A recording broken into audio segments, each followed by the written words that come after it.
Benson, just talk about the groove you were feeling tonight and how locked in did you feel out there?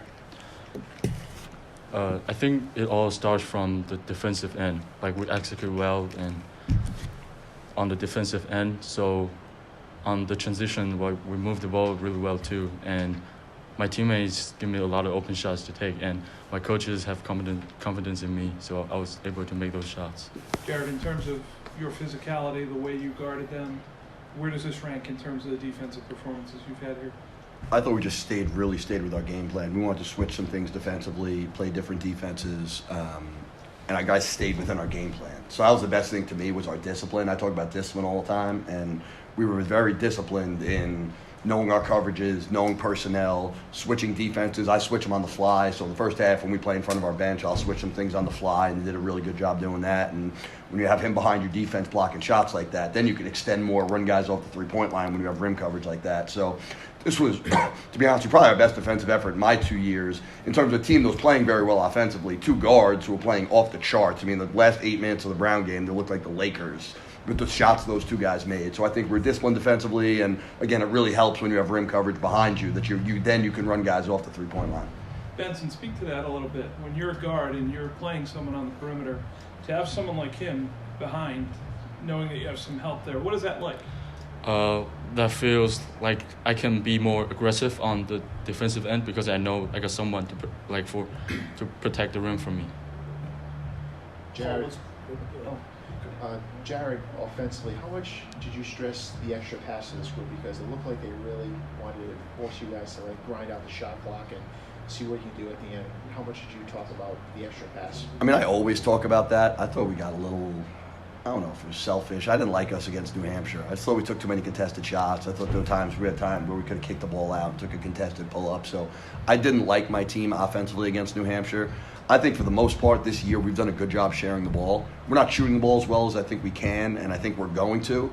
But it's something we talked about quite a bit. We watched video. I talked about shot selection. I talked about our style of play and the way we want to play. So there were possessions we missed shots, and I was happy. For me, it's about making the right plays and playing the right way. When you do that, eventually the ball's going to go in. There were times we were coming into the huddle after a missed shot. I'm clapping. They have their heads down. I say, guys, we're playing the right way.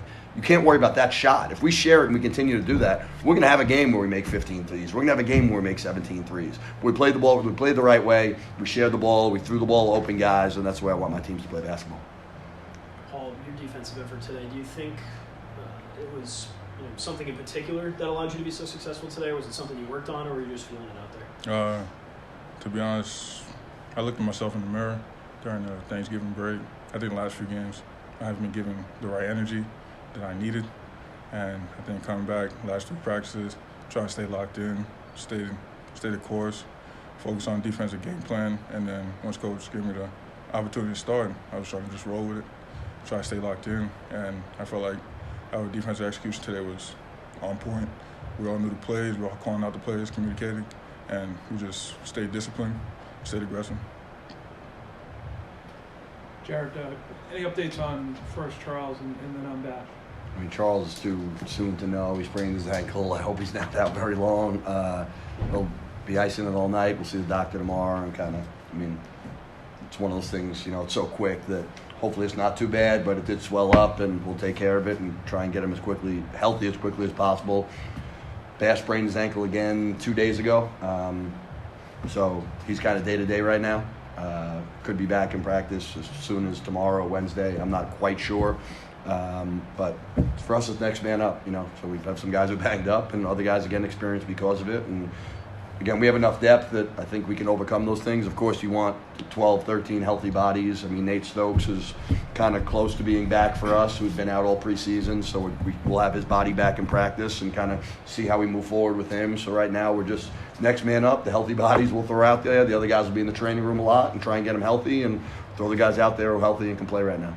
As November has given way to December, how, as a coach and staff, do you become comfortable with the idea of a rotation? Like I know you said in the preseason, you're not going to play 11 guys. Is it still that process with injuries and everything that you're still trying to figure out what's the best combination, or is it really going to be night to night, you think? I mean, I had 8 guys since the New Hampshire game, I had about 8 guys that I kind of looked at together and kept that group together and subbed those guys amongst each other just to get them comfortable playing with each other. I don't think I did a great job. had different teams and different lineups, and there's certain guys I need to get more reps together and get comfortable playing with each other. You know, today it was 8.5, 9 guys we played. There are games that could be more.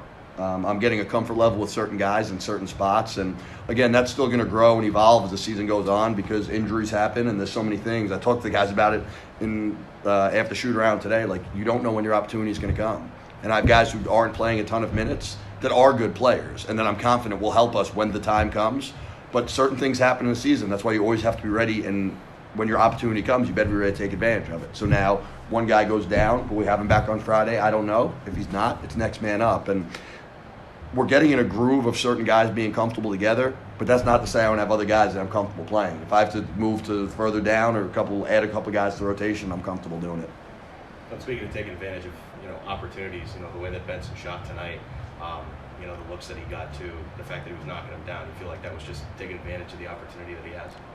Well, I knew going into today Benson was going to play a lot of minutes. This kid's in the gym probably more than any player I've ever recruited in my life. So he earns that. Like, he earns the ability to shoot the ball. He earns the freedom I give him, and he earns the minutes he got today. On Thanksgiving morning, he was in the gym for 3 hours. The last couple days, we've had coaches in at 8 in the morning, in addition to our practices, and he's been here at 8 in the morning every day. We've had coaches here at night. He's been in at night every day. So you earn that freedom by the work you put into the game. And then the game rewards you for the work you put into it. So he earned the opportunity he had today. I have confidence in him shooting the ball, and that's going to continue. And guys who work at it the way he does, the ball will start going in. Even if you're struggling, when you continue to work and you live in the gym and you're a gym rat, eventually it evens itself out. And I knew for him, shots were going to go in, and I don't think there's anyone he's very confident in himself. Outside of himself, I'm not sure there's anyone who has as much confidence in him as I do. When you have a guy like Alden, you see that brilliance tonight with the shot blocking, what does that do in terms of what you want to do defensively? I mean, obviously it makes us a better defensive team. I'm glad Hall went home and looked in that mirror. I hope he can go look in that mirror more often. But no, listen, he came back with the right, but I could tell by the way he practiced last 2 days, there's a reason he started today. You guys have noticed I've changed starting lineups. Like, I judge you by what you do every day. Some teams start the same guys. I don't. I judge you by what you do every day, and that's in practice and shoot around and video in the weight room, getting extra shots up. Like, all those things matter to me in building a program. He's been really good in practice the last 3 days, so because of that, he earned starting. And then he took advantage of that and obviously played a really good game. Something that's been spreading now in Rhode Island, 2 missed free throws by